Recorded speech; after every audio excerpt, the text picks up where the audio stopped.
patient and a very good health today. Today I'm going to explain to you about the double slit experiment. This experiment is still the part of superpositions of wave chapters. As you have watched the video from Professor Dave and also from one of my friends from Sydney yesterday, today I'm going to make you an experiment video of the double slit experiment.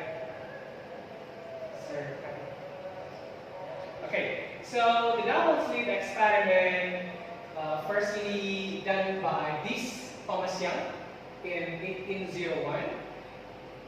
Okay, and it mentions that light is wave. Light is not only particle, but light is a wave. That is why when light passes through two slits, then it will mix bright fringe and also dark fringe. Okay, what if light were only particles? Okay, if light were only particles, when it passes through this double slit, it will only produce two slits on the screen, on the viewing screen. But because light is wave, then it will look like this in the viewing screen.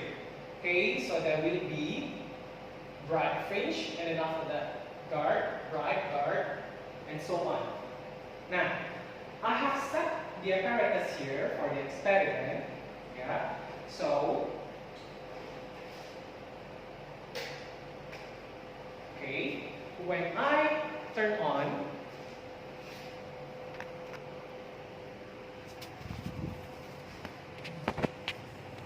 then you can see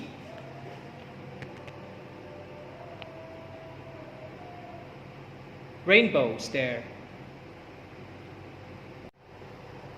Okay, before I go on further, then I'm going to explain to you the apparatus that I'm using here. First, I have the source of light, and after that, this one is the plus 50 lens. This one is the diaphragm. This one is plus 100 lens, and then this one is the slits, and another one is the... Okay, before I go on any further, I'm going to explain to you the apparatus that I'm using in this experiment. First, here I have the source of light, and then this one is the plus 50 lens. This one is the diaphragm. This one is the plus 100 lens, and then this one is the diffraction gratings.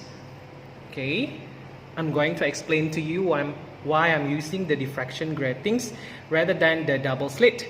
And then this one is the screen. Okay, so here I am using diffraction gratings. This is diffraction gratings. Diffraction gratings has slits on it. For this one, it has 100 slits per millimeter, and then this one 300 slits per millimeter, and then this one 600 slits per millimeter. Okay, I'm using the one that is 100 slits per millimeter. Okay, by using the slits, more slits, okay, we can see a better result. Okay, next, the light I'm using here is the polychromatic light. Okay, the polychromatic light is lights that has many wavelength in it, or can produce many colors, as you can see on the screen. Okay, now how to make it to be able to measure only one wavelength of light? Then we need to make the light become monochromatic by using filters. Okay, here I have three kinds of filters: red, blue, and also the green filters. Okay, First, I'm going to use the red filters.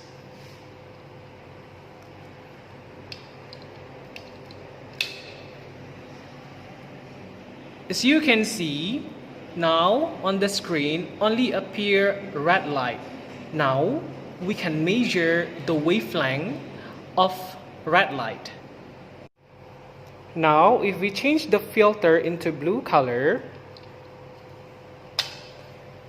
then we can only see, okay, there, the blue color light only. So we can measure the wavelength of blue color light. We go on to the formula, which you can see on the slide that I provided below this video. Okay. Now, I want to remind you first about the constructive interference. Constructive interference, and also this destructive interference.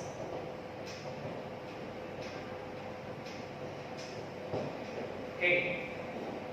The constructive interference of wave will occur when there are two waves meet at a point and construct each other. Okay. For example, from this experiment, the wave from the light, and then after that it will be separated into exactly same wavelength. Because why? Because it is the same color of light, so it has the same wavelength. And then this same wavelength light meet at a point, and then they will add each other. When they add each other, then this constructive interference will produce bright fringe on the screen. Okay. Now, while it is disrupt each other, so the wave from the same slit will also disrupt each other at other point. Okay. So when the destructive interference occurs between the wave, then it will produce the dark fringe. Okay, so that is how the dark fringe and the bright fringe from the experiment can happen.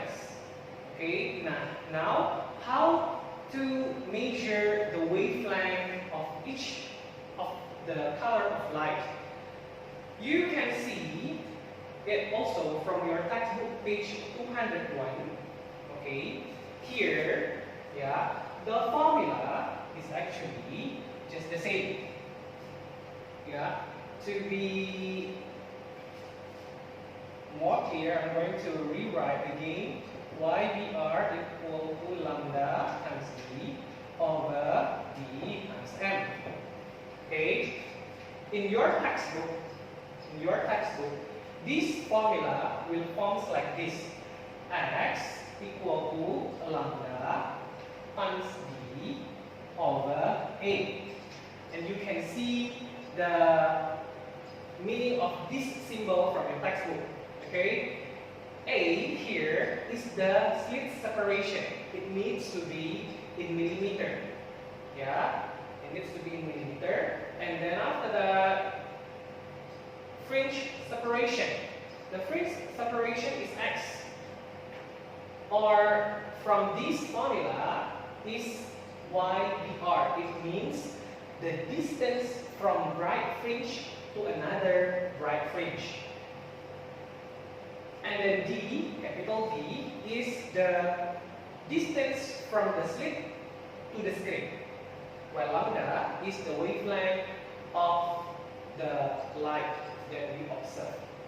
Okay, and here is the number of fringe that we observe. In your textbook, it doesn't appear. Why? Because actually, when we need to count, for example, on page 202, then we need to have this M also as the number of the fringe.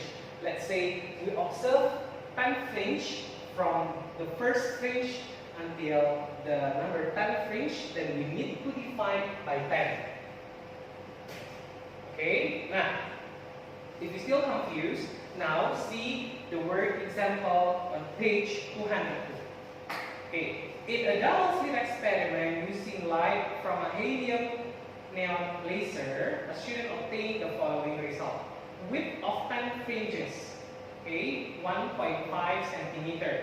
Separation of slits is 1 millimeter. Slits to screen distance is 2.4 meter. Determine the wavelength of the light. Okay, now by using the lambda, okay, just write it here, lambda, okay, equal to A x over d, okay, then we can find the wavelength of the light. Okay, but here for the fringe separation or x, yeah, we need to divide it by 10 first, yeah, or divide by m. That's it. Okay, we need to divide by the number of the fringe. So the x is actually only the distance from one bright fringe to another bright fringe, or from one dark fringe to another dark fringe. Yeah. After we find the distance from fringe to fringe, then we can put it directly into the formula here.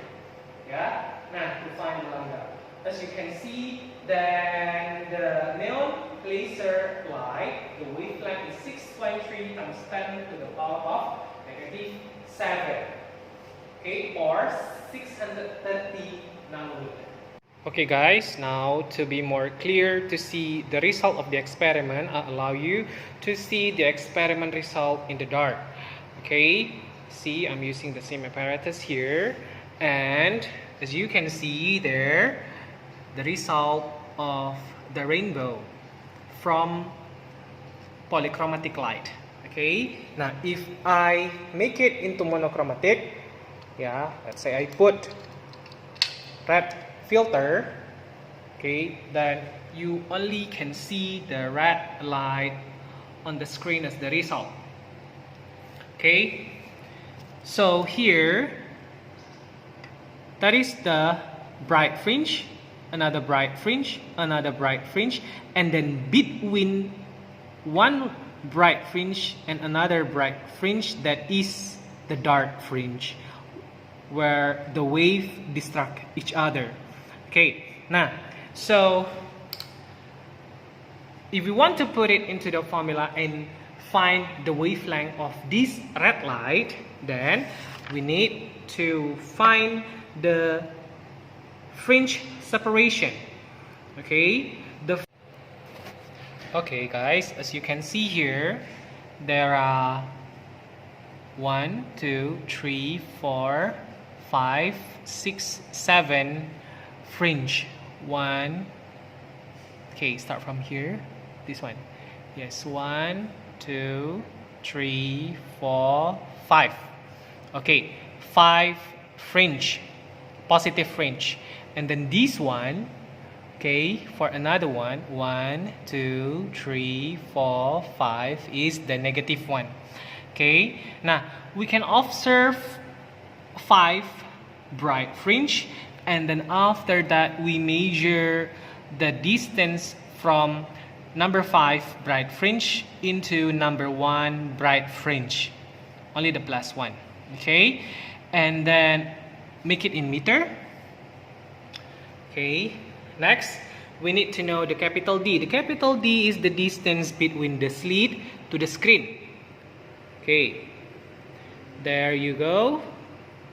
Okay, and then after that we also need to know the slit separation, because I'm using 100 line per millimeter there. Okay, then it means the slit separation is 1 millimeter over 100. Okay guys, that is the end of the video for today. Stay safe.